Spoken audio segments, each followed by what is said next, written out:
कोई भी ऐसी जानकारी जिससे सरकार के पास लोगों के विषय में, उनके हालात के विषय में, सामाजिक आर्थिक बेहतर जानकारी पहुँचे, उसका स्वागत है। उस नज़रिए से जनगणना, सर्वेक्षण, समीक्षा, इन सब चीज़ों का स्वागत होना चाहिए।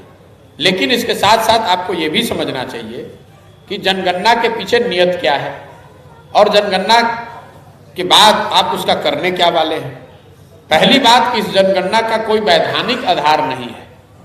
तो नीतीश कुमार जी या ये आज की जो सरकार है, ये तो राजनीति करने के लिए जनगणना करा रहे हैं। वैधानिक आधार इसलिए नहीं है कि जो जनगणना है ये केंद्र का विषय है।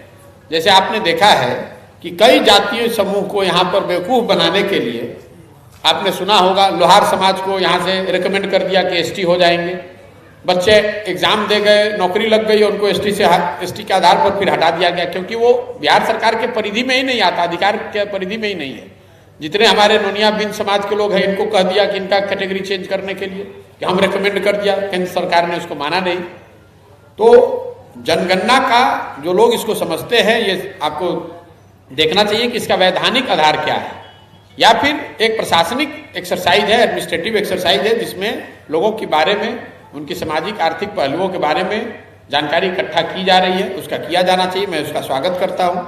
लेकिन इसका वैधानिक आधार क्या है, इस पर नीतीश कुमार से कोई सवाल न कर रहा है, न नीतीश कुमार या उनकी सरकार बोल रही है कि इसका वैधानिक आधार क्या है, या क्या कॉन्स्टिट्यूशनल है, या मैंडेटरी है कि आप सिर्फ चुनाव में लोगों को बेवकूफ़ बनाने के लिए जनगणना करा रहे हैं। और दूसरा जो मेरे नज़रिए से ज़्यादा महत्वपूर्ण है कि जनगणना हो जाने से ही अगर लोगों की स्थिति सुधर जाती है, तो बिना जनगणना के मैं आपको बता सकता हूं कि 13 करोड़ बिहारी जो लोग हैं, बिहार के लोग हैं, वो देश के सबसे गरीब और पिछड़े हैं।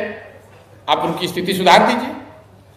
इसके लिए नई जनगणना क्या जरूरत है? तो रोज सर्वे आ रहा है कि हम लोग विकास के सभी पैरामीटर पर सबसे पीछे हैं, तो उसको सुधारने से आपको कौन रोक रहा है?